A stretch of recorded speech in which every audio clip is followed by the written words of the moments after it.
Ce matin et que tu es malade, que l'Esprit de Dieu te visite ce matin. Si tu es là ce matin et que tu es angoissé, que l'Esprit de Dieu te visite également. Si tu es là ce matin et que tu es triste, que l'Esprit de Dieu vienne ranimer en toi la joie de l'Éternel. Parce que Néhémie 8:10 déclare que la joie de l'Éternel soit ta force. Alléluia. Alléluia. Si tu es dans l'affliction, que le consolateur descende maintenant, le paraclet, et te donne la consolation qui vient du ciel, dans le nom de Jésus. Est-ce qu'on peut tous acclamer le Seigneur?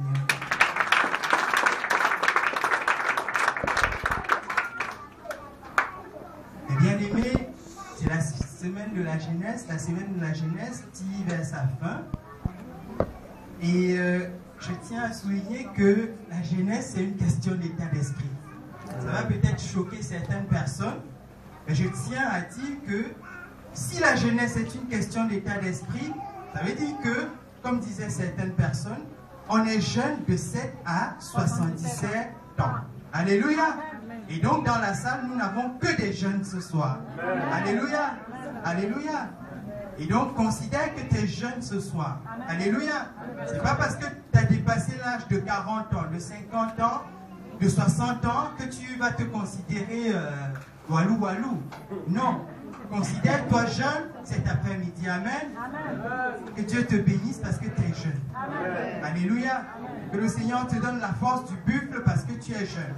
Alléluia. Également parce qu'il a besoin de toi. Alléluia. Besoin de toi dans son œuvre. Amen. Bien. Le thème de notre prédication ce matin, c'est « Sois un modèle ». Si tu es jeune, tu as besoin d'être un modèle. Alléluia. Un jeune a besoin d'être un modèle. Si Dieu veut que tu sois un modèle, il ne veut pas que tu sois un modèle en commérage. Il ne veut pas que tu sois un modèle dans les choses bizarres. Il ne veut pas que tu sois un modèle de négativité. Il ne veut pas que tu sois un modèle des compromissions. Il ne veut pas que tu sois un modèle dans le banditisme. Il ne veut pas que tu sois un modèle dans le mensonge. Mais Dieu veut que tu sois un modèle. Alléluia. Dieu veut que tu sois un modèle. Nous allons voir.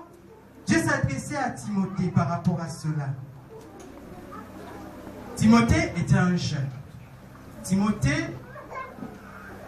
est le fils spirituel de Paul.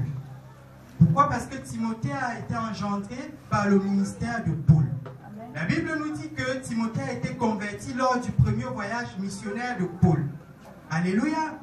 Et donc c'est pendant son premier voyage missionnaire que Timothée a reçu la parole de Dieu. C'est pendant le premier voyage missionnaire de Paul que Timothée a accepté Jésus comme son Seigneur et Sauveur personnel. Alléluia. Et donc Timothée est un jeune comme toi, comme moi. Alléluia. Timothée est ton frère en Christ. Alléluia. Et donc quand Timothée a reçu la parole de Dieu, quand Timothée a accepté le Seigneur et Jésus comme son Seigneur et Sauveur personnel, Paul lui a confié des responsabilités. Alléluia. Pourquoi? Parce que Timothée croissait. Dans la parole, Timothée était affermi. Timothée avait pris la résolution de tout abandonner et de suivre le Seigneur Jésus. Alléluia. Timothée aspirait aux choses les meilleures. Timothée aspirait aux choses du ciel. Alléluia. Et donc toi qui es jeune, toi qui as besoin d'être un modèle, aspire aux choses les meilleures. Aspire aux choses du ciel. Alléluia. Et donc par rapport à cela, l'apôtre Paul a confié certaines responsabilités à Timothée. L'apôtre Paul l'a nommé comme responsable des églises d'Éphèse. Alléluia. Malgré le fait qu'il était jeune, l'apôtre Paul lui a confié cette responsabilité. Alléluia. Dieu te confie une responsabilité. La première responsabilité que Dieu te confie, dès l'instant que tu as accepté le Seigneur Jésus comme ton Seigneur et Sauveur personnel, la première responsabilité que tu as, c'est de pouvoir gagner les âmes. Alléluia. Alléluia. Aussi petit que tu sois dans le Seigneur, la première responsabilité qui t'incombe, c'est de pouvoir gagner les âmes. Alléluia. Voilà pourquoi le dernier commandement de Jésus a été « Allez et faites de toutes les nations les disciples. Pourquoi est-ce que tu dois aller faire de toutes les nations les disciples? Pourquoi? Parce que toi d'abord, tu as été disciple. Pourquoi? Parce que toi d'abord, tu as été engendré dans la parole. Alléluia. Amen. Revenons à Timothée. Timothée, lorsque Paul lui a confié la responsabilité de l'église d'Éphèse, il a fallu que l'apôtre Paul lui donne des encouragements. Parce que ce n'était pas évident. L'église d'Éphèse était en perpétuelle mutation. Il y avait énormément de désordre qui se passait dans ce lieu-là. Il y avait des anciens, enfin des soi-disant anciens, qui faisaient le désordre. Alléluia. Et donc pour cela, l'apôtre Paul, étant le mentor de Timothée, lui a envoyé ce qu'on appelle deux épîtres, les épîtres. L'épître de Paul à Timothée. Alléluia. Donc il y a deux épîtres à Timothée. Et donc une épître, c'est quoi? C'est une lettre. Donc étant donné qu'il y avait tellement de mouvements bizarres dans l'église d'Éphèse, l'apôtre Paul n'a pas laissé Timothée dans ce désordre-là. L'apôtre Paul a pris le temps d'écrire des lettres pour lui donner la conduite à suivre. Alléluia. Alléluia.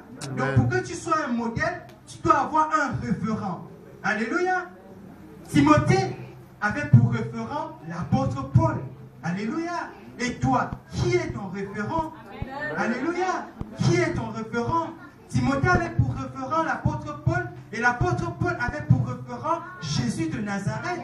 Alléluia. Voilà pourquoi quelque part l'apôtre Paul nous dit: soyez mes imitateurs comme je le suis de Christ. Alléluia. Alléluia. Et donc, pour revenir aux épîtres, dans la parole de Dieu, nous avons plusieurs épîtres. Et les épîtres sont classées en 3 catégories. Alléluia. Il y a des épîtres qui sont dites des épîtres universelles. Il y a des épîtres qui sont dites des épîtres pastorales. Et il y a des épîtres qui sont dites des épîtres doctrinales. Et là, l'épître à Timothée est une épître pastorale. Et donc on a 3 épîtres pastorales. Il y a l'épître à Timothée, les 2 épîtres à Timothée et l'épître à Tite. Alléluia. Et donc ce sont des lettres. Donc dans cette lettre-là, l'apôtre Paul donne des instructions à Timothée. De la même manière que ce matin, il te donne les instructions, sois un modèle, il a dit à Timothée. Et donc cette parole est encore d'actualité ce matin. Alléluia. Si tu veux être un modèle, tu as besoin de te référer. Tu as besoin de te référer à ton référent. Alléluia. Si tu veux être un modèle, tu as besoin de te référer à ton mentor. Alléluia. Sois un modèle. Le petit verset que nous allons prendre pour verset de base se trouve dans 1 Timothée 4. 1 Timothée 4, versets 11 et 12, et même 14. Je lis la parole de Dieu. 1 Timothée 4, verset 11. Déclare ces choses et enseigne-les, que personne ne méprise ta jeunesse, Amen. mais sois un modèle pour les fidèles, en parole, en conduite, Amen. en amour, Amen. en foi, en pureté. Amen. Je t'invite à souligner parole, conduite, amour, foi, pureté. Amen. Dans le verset 12. Continue, ma soeur. Verset 13. Jusqu'à ce que je vienne, applique-toi à la lecture, à l'exhortation, à l'enseignement. Ne néglige pas le don qui est en toi et qui t'a été donné par prophétie avec l'imposition des mains de l'assemblée des anciens. Occupe-toi de ces choses, donne-toi tout entier à elles, afin que tes progrès soient évidents pour tous. Veille sur toi-même et sur ton enseignement, persévère dans ces choses, car en agissant ainsi, tu te sauveras toi-même et tu sauveras ceux qui t'écoutent. Amen. Amen. Car en agissant ainsi, tu sauveras toi-même et ceux qui t'écoutent. Amen. La Bible nous dit au verset 12 que personne ne méprise ta jeunesse. J'ai dit tantôt en introduction que nous sommes jeunes de 7 à 77 ans. La jeunesse ici peut être considéré comme ta jeunesse dans la maison de Dieu. Alléluia. Lorsque